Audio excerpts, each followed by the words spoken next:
안녕하세요. 이렇게 보내면 정말로 소개되는 건지 긴가민가 하네요. 30대 여자라고만 제 신상을 간략하게 밝히겠습니다.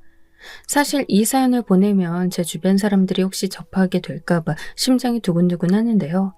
아무리 유튜브 안 보는 사람 없다곤 하지만 설마 이 사연을 딱 이걸 발견하진 않겠지, 이런 안일한 자세로 한번 적어봅니다. 저는 초등학교 때 남자애들보다는 여자애들하고만 주로 어울려 지냈던 아이였어요. 내성적이고 숫기가 좀 없고 그랬거든요. 짝사랑도 혼자서만 끙끙 앓았고 친구한테 나 누구 좋아한다고 털어놔 본 적도 없었어요. 그 다음엔 여중에 진학했습니다. 고등학교는 그 근처에 있는 여고를 갔고요. 그 다음으로 대학은 여대를 나왔어요. 제 근처에 남자란 남자는 아주 씨가 다 말라 있었죠. 그러다 보니까 이성을 대하는 게 어색하고 어려웠습니다. 친구 따라 강남 간다고 하잖아요. 저는 제 주변 친구들이 전부 모태솔로였습니다. 살면서 한 번도 이성교제를 해본 적 없는 사람을 일컫는 말이죠. 저를 포함해서 주변 아무도 연애를 안 하니까 특별한 갈망 없이 지내왔어요. 그런데 대학 졸업을 딱 하고 나니까 위기감이 오는 거예요. 저 취업하자마자 친구의 지인이 남자를 소개시켜줬거든요.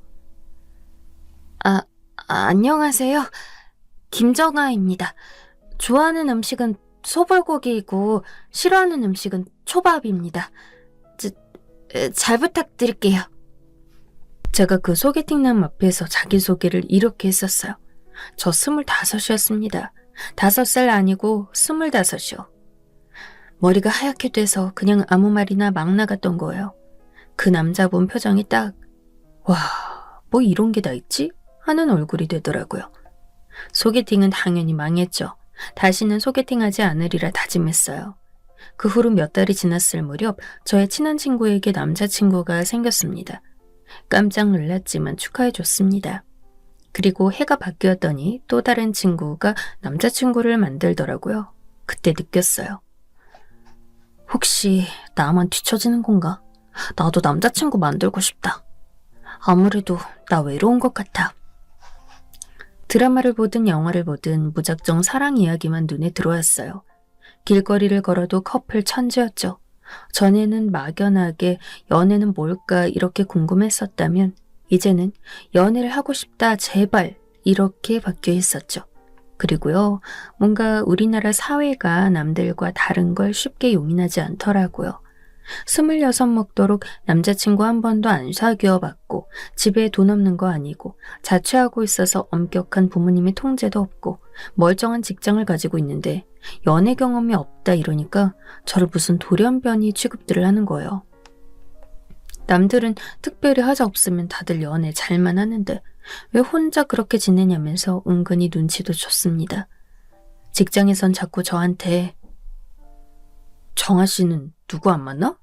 그럼 대체 주말엔 뭐하고 놀아? 이런 식으로 간섭을 해댔어요. 친구의 친구를 통해 저는 다시 남자를 소개받았고 다시 망했습니다. 이번에도 제가 또 삽질했냐고요? 그건 아니었어요. 이 자리 나오기까지 정말 힘들었습니다. 소개팅 자리에서 그 남자의 첫 마디부터 정말 심상치 않았어요. 6년 전 세상을 떠난 저의 여자친구. 아직도 제 심장 한구석을 차지하고 있어요. 평생 지울 수 없는 자국입니다. 이 자국마저 감싸 안아줄 그런 여자를 찾기 위해 제가 무려 6년 만에 용기 낸 것입니다. 그 용기를 왜 하필 저랑 잡힌 소개팅에서 발휘했을까요? 그 앞에서 차마 제가 그 고인의 자국까지 끌어안아 보겠다라는 말이 안 나가더라고요. 그날 어영부영 밥 먹고 차 마시고 그렇게 헤어졌습니다. 당연하게도 바로 번호 차단했어요. 시행착오를 너무나 이상하게 겪었던 저는 다른 수단을 쓰기로 했습니다.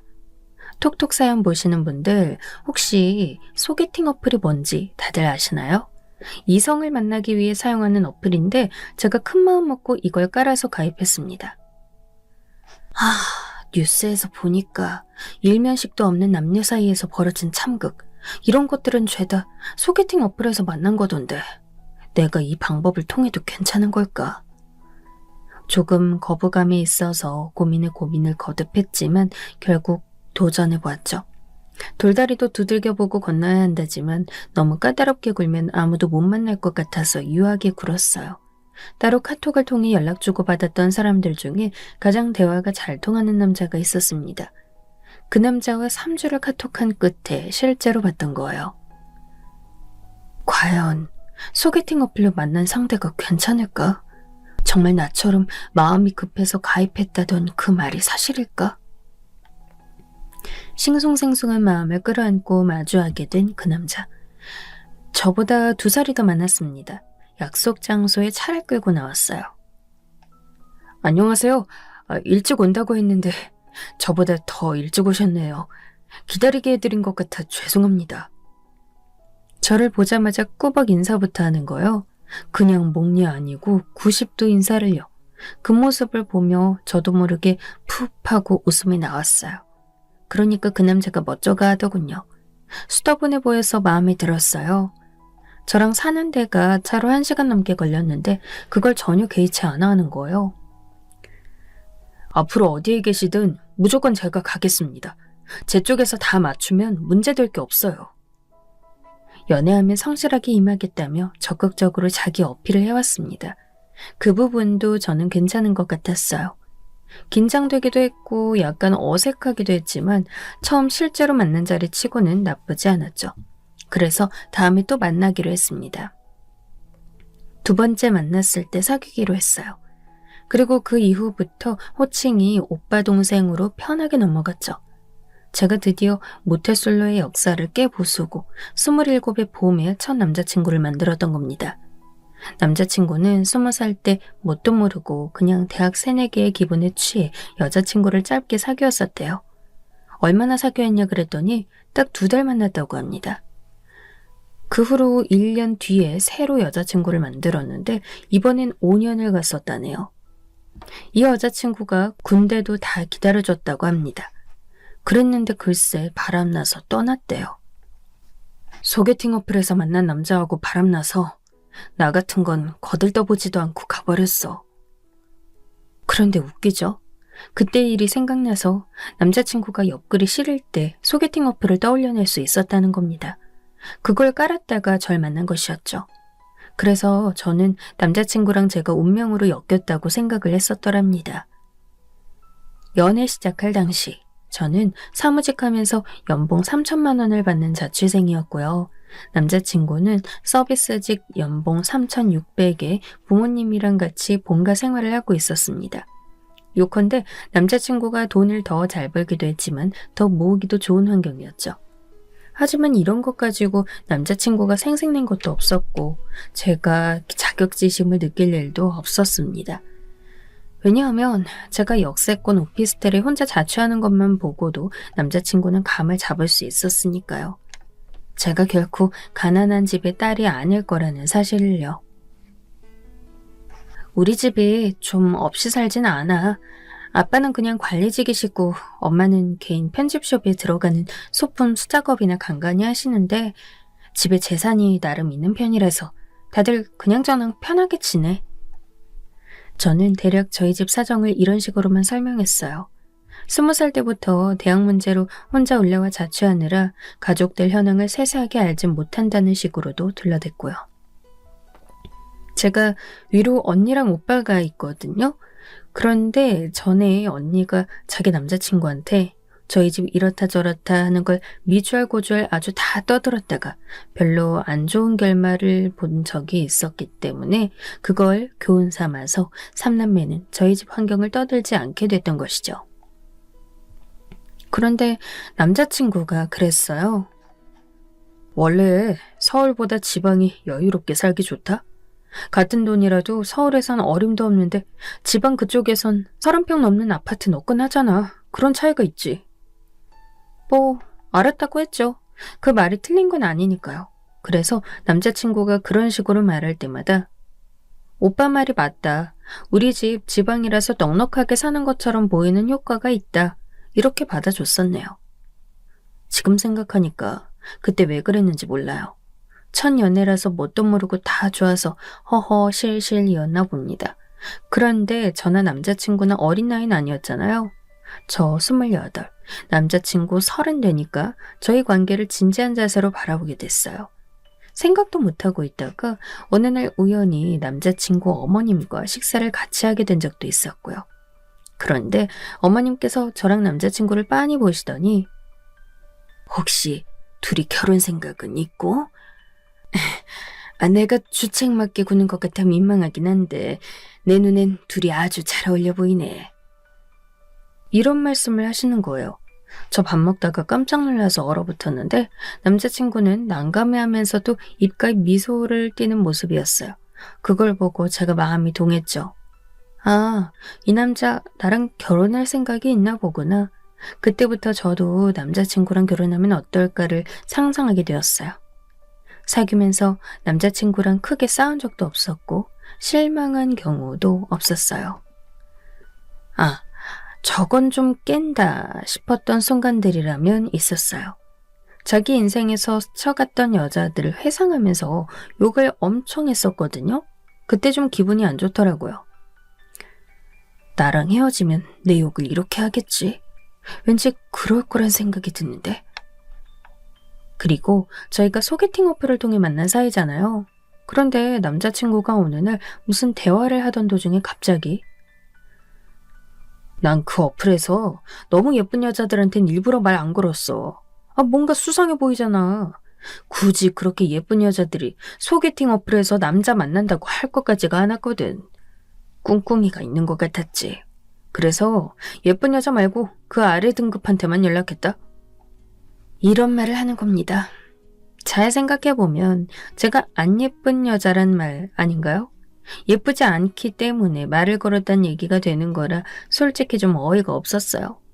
하지만 그런 순간들 말고는 남자친구와 문제 있었던 적이 없습니다. 대화도 재미있게 잘 통하는 편이었고 문화 취향도 비슷했어요. 그러니까 서로 만나는 게 좋았죠. 그리고 저는 우유부단한 면모가 있었거든요. 나이 들면서 적극적으로 많이 변했지만 원체 소심함이 강했던 저였기에 살짝 내성적이기도 했고요. 그런데 남자친구는 외향적인 데다가 딱 기면 기고 아니면 아니고 스타일에 자기 주장 정확하게 내세울 줄 알아서 저와 상반되는 부분이 있었습니다. 서로 보완되는 조합이라고 생각했어요. 결혼은 이런 사람이랑 하는 게 좋을 것 같다는 생각이 점차 굳어져 갔고 그건 남자친구 역시도 마찬가지였습니다.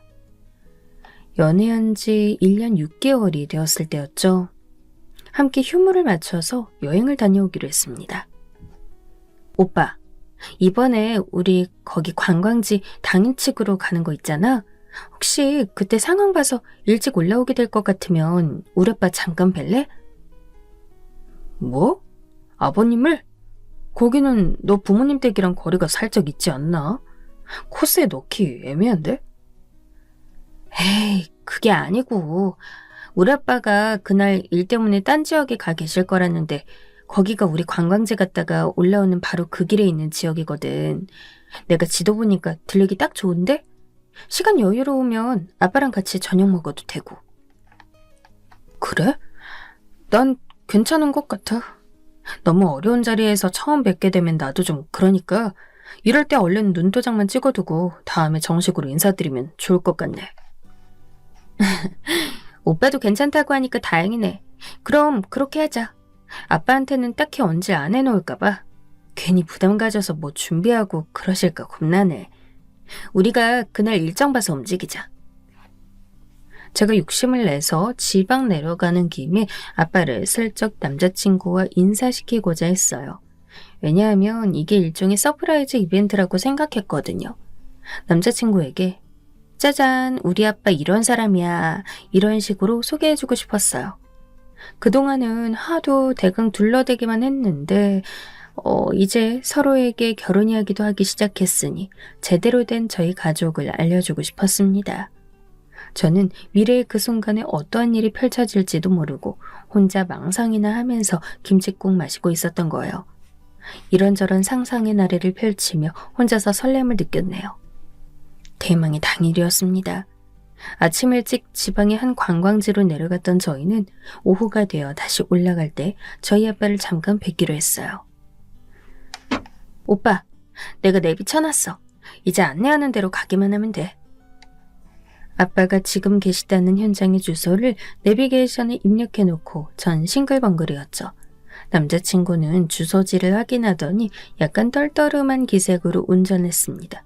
그리고 30분여를 달려서 저희가 도착한 곳은 한 건설 현장의 근방이었습니다. 뭐야? 목적지 부근이라고 뜨는데 설마 저기야?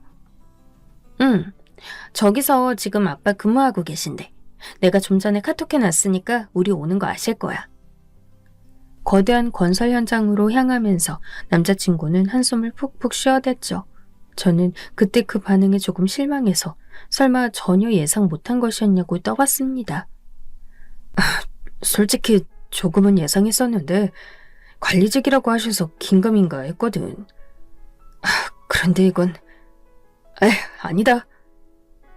말을 하다 말고 남자친구가 자꾸 손으로 목을 매만지면서 혼자 꽁얼꽁얼 거리더라고요. 기대하지 않았던 전개라서 전 당황하고 있었죠. 그때 우리 딸! 아빠 여기 있다! 아유 세상에, 정말로 여기로 온 거야? 누가 저희 쪽을 향해 큰 소리로 외쳤습니다. 돌아보니 아빠였어요. 환하게 웃으면서 손을 흔드시곤 저희 쪽으로 성큼성큼 다가오셨습니다. 저도 이 순간 놀라긴 했어요. 아빠가 완전히 현장 복장은 물론이고 안전모에 손에는 서류철에 얼굴이며 손에 낀 장갑은 꾀죄죄했죠. 현장 근로자의 착장을 완전히 따르고 있었습니다. 아버님 안녕하십니까? 정아 남자친구 윤상철이라고 합니다. 남자친구가 얼른 인사를 드렸는데요. 표정이 살짝 굳어있는 게 보였어요. 그리고 저는 알고 있었거든요. 이런 표정이나 행동거지는 남자친구가 정말로 난감해서 어쩔 줄 모를 때 나오는 반응이었어요. 저는 기분이 착 가라앉고 남자친구는 표정 관리 안 되고 있고 그 와중에 저희 아빠만 너털웃음을 터뜨리셨죠. 내가 거의 평생을 이 일만 해왔어요. 외길 인생입니다. 외길 인생. 유쾌하게 걸걸한 목소리로 그러시는데 남자친구가 저를 슬쩍 쳐다보더니 이렇게 말했습니다. 한창 일하시는데 저희가 방해된 것 같습니다. 저희 이만 가보겠습니다. 굉장히 다급한 투였어요. 전 어이가 없어서 남자친구를 쳐다봤는데 팔꿈치로 저를 잽싸게 툭 치는 거예요. 아니, 이렇게 바로 가려고? 예, 사실은 일정이 있어서요. 여기 못 들릴 줄 알았는데 정말 잠깐 시간 내서 아버님 뵈러 온 겁니다.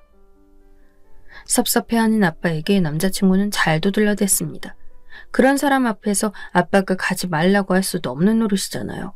그렇다고 거기서 제가 저희 사실 아무 일정도 없다고 말하면 분위기 완전 이상해지는 거고.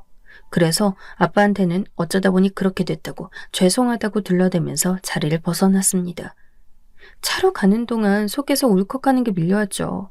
남자친구는 아무 말 없이 차에 탔고 저도 조수석에서 가만히 있었습니다. 올라가는 길 내내 그렇게 서로의 침묵의 신경전을 벌였어요. 그러다가 거의 다 와갈 때 남자친구가 먼저 입을 열었습니다. 야, 얘기 좀 하자.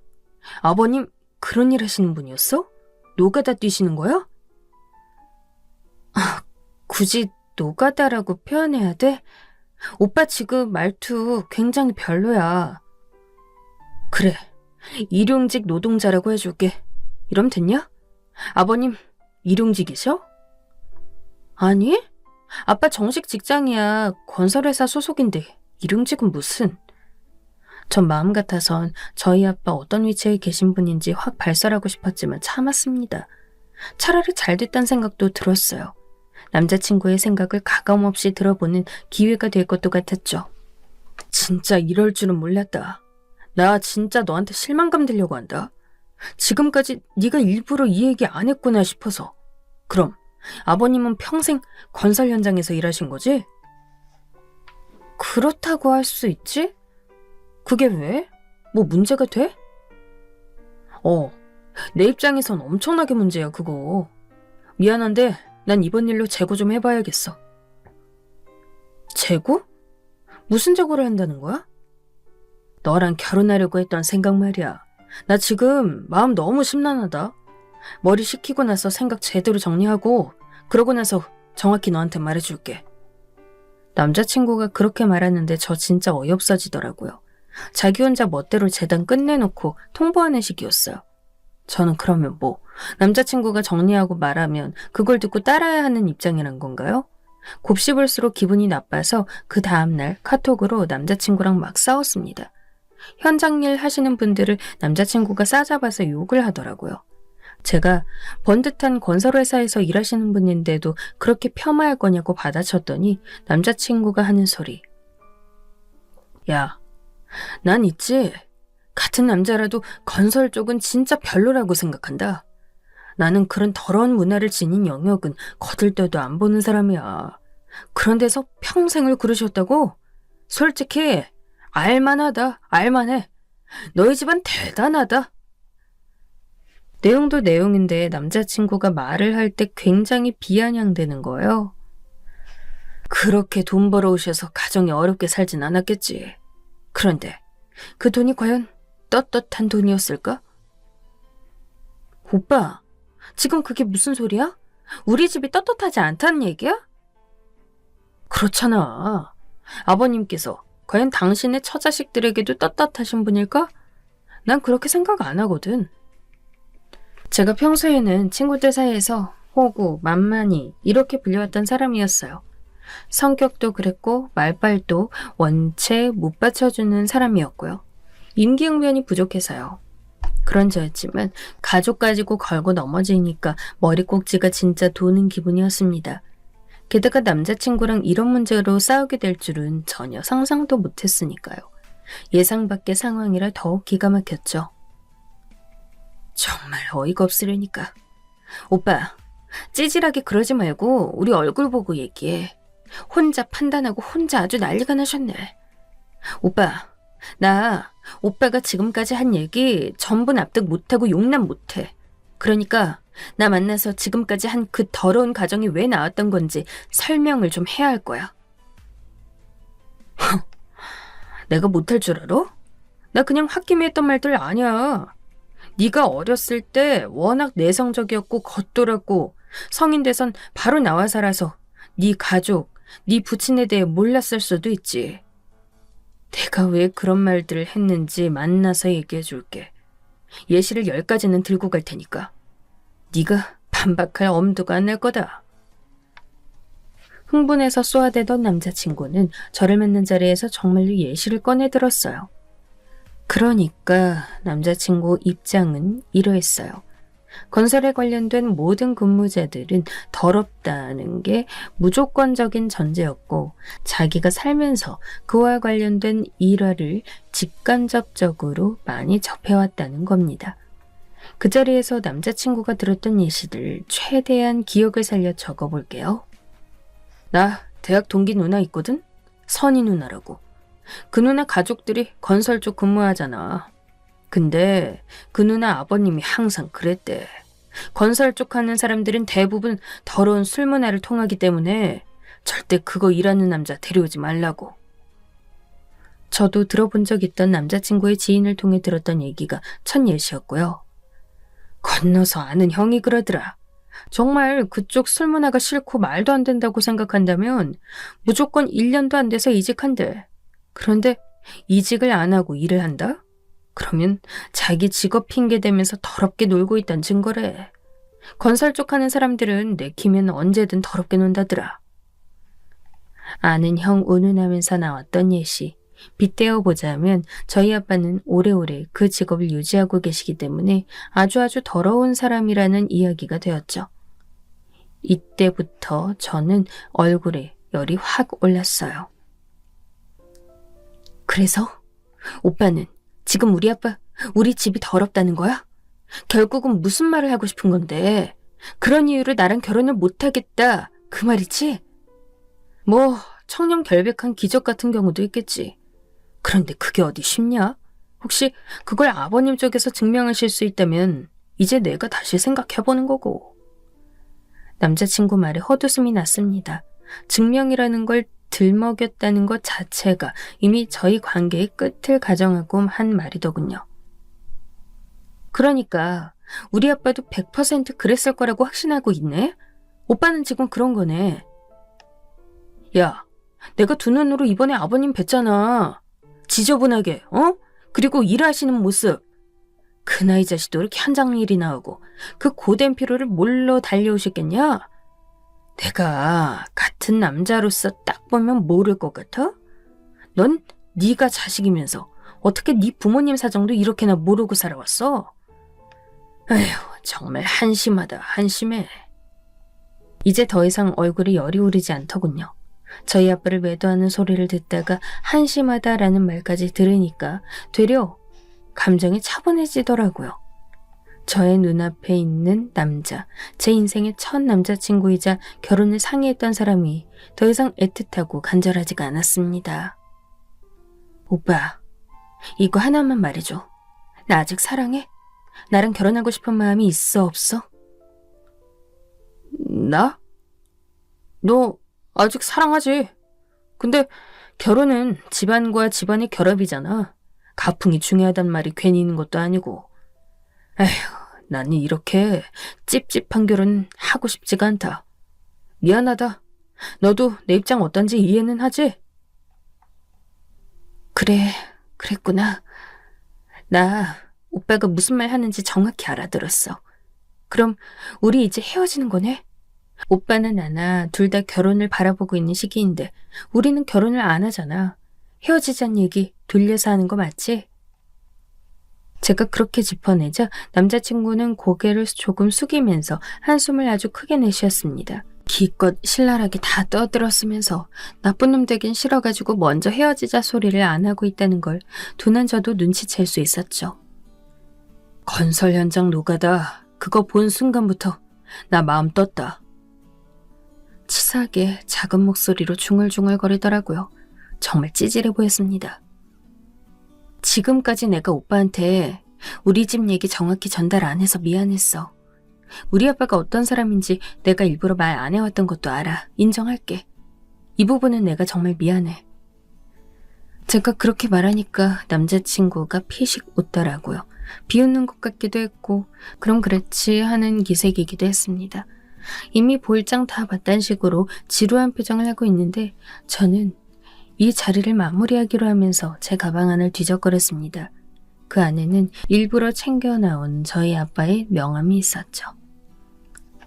그런데 오빠, 내가 아무리 내 가족들에 대해 속속들이 모르는 사람이라고는 하지만 오빠한테서 그딴 소리 들으니까 굉장히 열받더라. 비록 우리는 헤어지지만 잘못된 부분만큼은 바로잡고 싶어. 오해는 풀어줄게. 야야, 됐어. 난 아예 듣고 싶지도 않아. 제가 저희 아빠 얘기를 하려고 하는데 남자친구가 안색이 확 어두워지면서 손세례까지 치는 겁니다. 그래. 땀 흘려보신 돈이 아주 보람된 소득이지. 알겠으니까 아버님이랑 너랑 네 가족들이랑 앞으로 행복하게 잘 살아. 거기서 난 빼줘.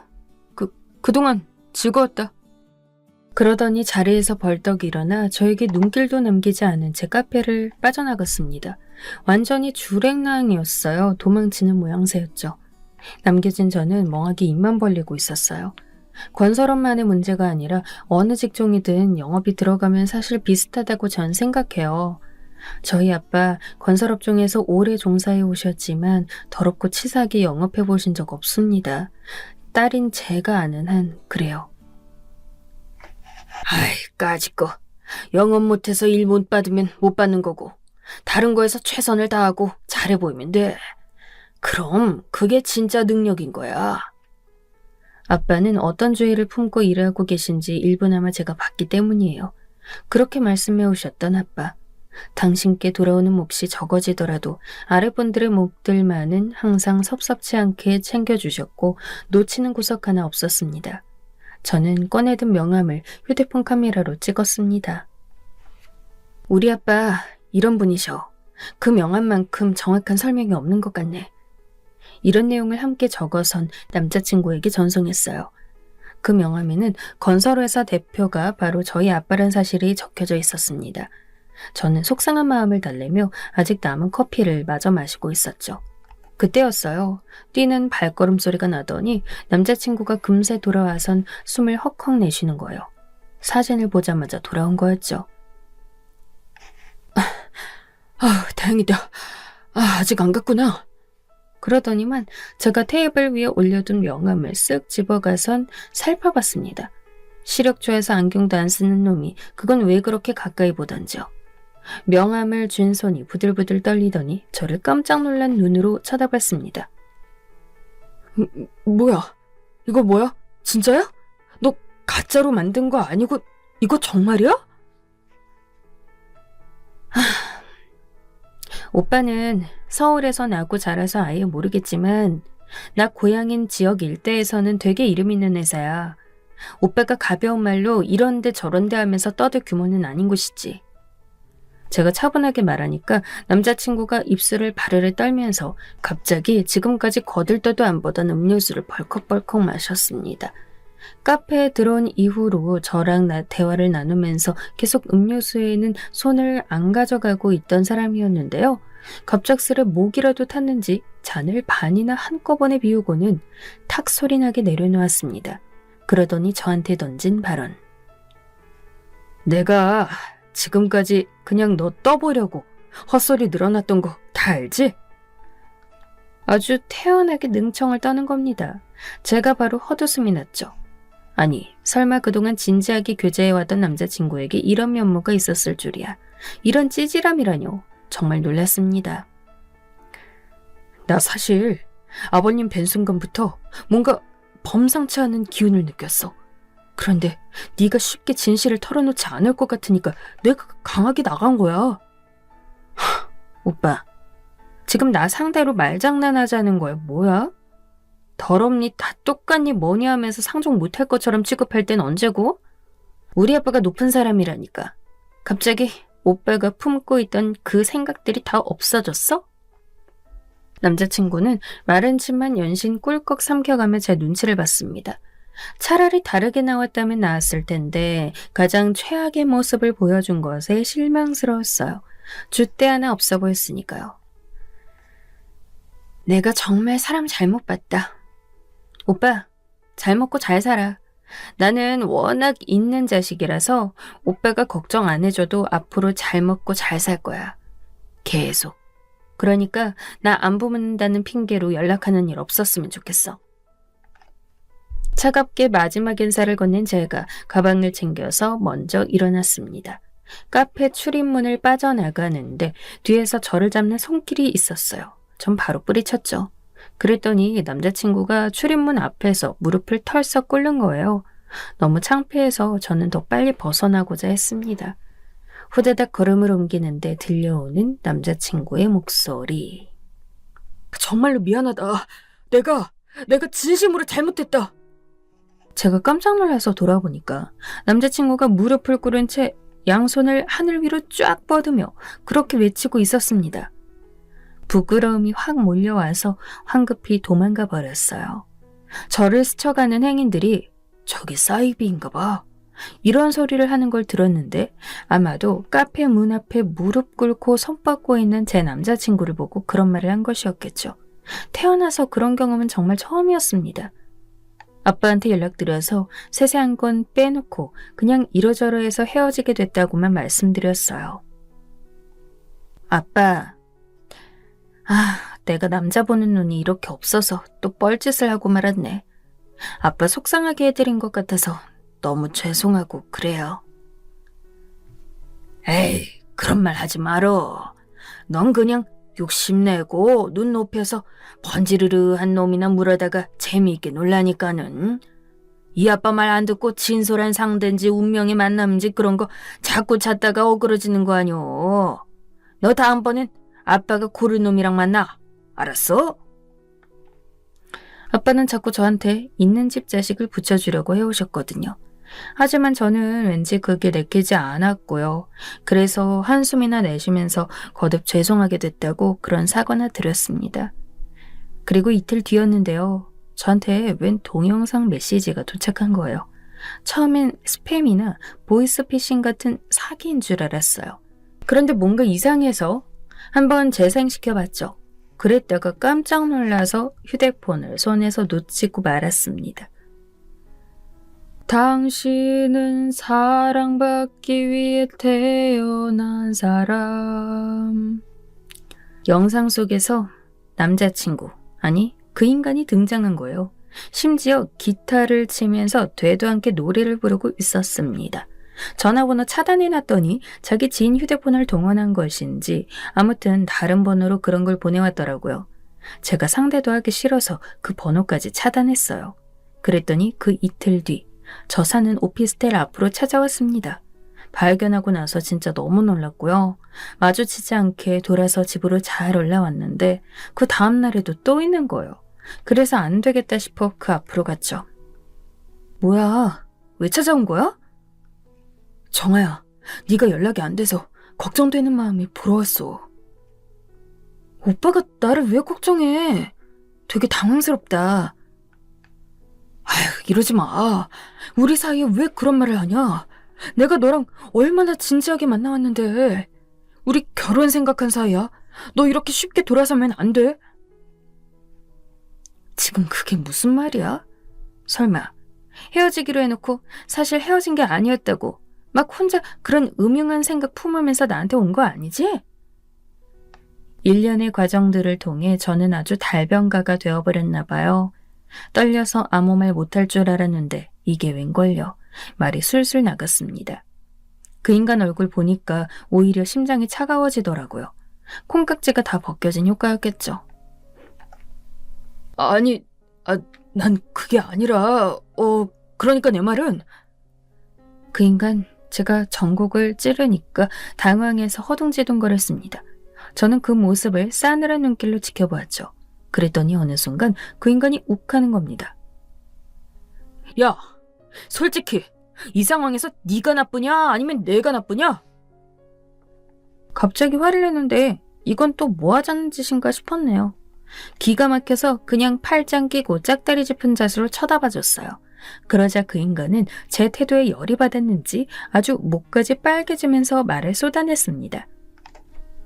네가 아버님이 그 정도로 높으신 분이라고 미리 얘기만 해줬어도 너랑 나 지금 이렇게 안 됐어. 너 아주 작정하고 사람 기만했더라. 그거 털어놓으면 데이트 비용 내가 너한테 다 부담하라 할까봐 겁나서 숨겨왔냐? 나한테 얻어먹기만 하려고 대표 다른 거 숨긴 거지? 그러는 거야. 데이트 비용 항상 5대5로 딱 맞췄잖아. 심지어 오빠 차로 오빠가 운전한다는 명목 때문에 그 수고비 감안해서 기름값은 지금까지 다 내가 내왔지? 내가 돈 내서 기름 채운 그 차로 오빠 출퇴근 다 했잖아. 와, 너 진짜 쪼잔하다. 집에 그렇게 돈이 많으면서 잘난 아빠 두고도 그걸로 생색내고 싶냐? 먼저 데이트 비용이 오는한 게 누군데 또 이상하게 걸고 넘어지는지. 정말 그 인간한테 또 한 번 실망하고 말았습니다. 이런 사람하고 결혼을 그렸었다는 게 믿어지지 않을 정도였어요. 부잣집이랑 결혼해서 나도 인생 좀 펴보겠다는데, 너는 평생 그 부유함을 누려왔으면서 나랑 결혼해서 같이 나누는 거 그게 그렇게나 아쉬워? 흥분해서 쏘아대는 동안 그 인간은 자신의 진짜 배기 진심을 꺼내들고 말았죠. 저라는 여자가 아깝고 놓치기 싫어서 아직 많이 사랑해서 이런 이유가 아니라 제 집안 배경이 탐나서 구질구질하게 잡고 싶었던 거였어요. 그 진심을 듣자마자 쓴 웃음이 지어지더군요. 네가 사람 우습게 만든 거야. 너 나한테 지금 사과해야 하는 입장이라고. 쉽게 사귀지 않는 분노를 계속 표하는 그 인간에게 저는 웃으면서 대답해 주었습니다. 그래, 미안해. 내가 다 잘못했어. 그러자 그 인간이 놀라서 조용해지더니 이윽고 눈이 휘둥그레지더군요. 지금 뭐라고? 내가 미안하다고. 진심으로 미안했어. 사과할게. 그럼 이제 됐지? 우리 두 사람 사이에 남은 건 없는 거다. 저는 깔끔하게 정리하곤 그 인간에게 손을 흔들어 주었습니다. 한 번만 더 찾아오면 신고하겠다는 친절한 안내도 함께 남겨주었고요. 그러자 그 인간 표정이 멍하게 바뀌었어요. 혼자 계속 열불 터뜨린 것에 대한 후회가 찾아온 듯해 보였습니다. 성질을 못 참아낸 스스로를 원망하는 것 같았어요. 왜냐하면 오피스텔 건물 안으로 들어서면서 뒤를 힐끗 보니까 그 자리에 털썩 주저앉아 있었거든요. 넉나간 얼굴로 한숨을 푹푹 내쉬고 있었습니다. 제가 보아왔던 그 인간의 모습 중에서 그때가 가장 못생겨 보였어요. 그리고 어떻게 보자면 가장 솔직한 그 인간의 본 모습처럼 보이기도 했죠. 그 뒤로 3주 지났을 때였나? 한번 다른 번호를 통해서 저한테 그 인간이 연락해 온 적이 있었어요. 전 단호하게 끊어냈죠. 그리고 그때로부터 또 며칠 뒤였는데요. 모르는 번호로 메시지가 왔길래 보니까 그 인간의 어머님이었습니다. 지나간 인연을 붙잡아 지금의 인연으로 잡으라나 뭐라나 하는 내용이었어요. 어떤 답장을 드릴까 하루 종일 고민하다가 친구의 조언을 받아 그냥 차단했습니다. 그리고 나중에 알게 된 사실. 그 인간은 저한테 그렇게 차이고 나서 그 심정을 달래고 싶었나 봐요. 어떤 여자랑 붙어 먹었는데 임신이 돼서 급하게 결혼했습니다. 저에겐 천만다행이었죠. 혹시나 또 저한테 연락 오고 다시 만나달라고 빌까봐 은근히 걱정됐었거든요. 그런데 그 인간하고 결혼한 여자의 정체를 알고 뒤집어질 뻔했습니다. 제가 간접적으로 아는 사람이었어요. 옛날에 그 인간이랑 5년 사귀다가 소개팅 어플로 다른 남자랑 바람났던 그 옛날 그 여자요. 세상에. 이름하고 얼굴 보니까 그 여자더라고요. 그런데 웃긴 건 결혼하고 아이 낳았는데 돌잔치 전에 그 여자가 바람났대요. 그 인간이 아주 죽을 상을 하고 산다는 게 마지막으로 들었던 소식입니다. 드라마 한 편을 봐도 잠이 안 와서 그냥 있었던 일을 술술 써봤어요. 사실 내일이 소개팅 날입니다. 저희 아빠가 주선해 주셨어요. 그 인간하고 헤어진 이후 남자 한 명 사귀긴 했는데 얼마 못 갔거든요. 그래서 결국 아빠가 나섰습니다. 이번엔 거절할 도리가 없어서 제가 수락했고요. 과연 어떻게 되려나요? 혹시 내일 소개팅으로 극적인 전개가 펼쳐진다면 저는 또 사연을 쓸지도 모르겠어요.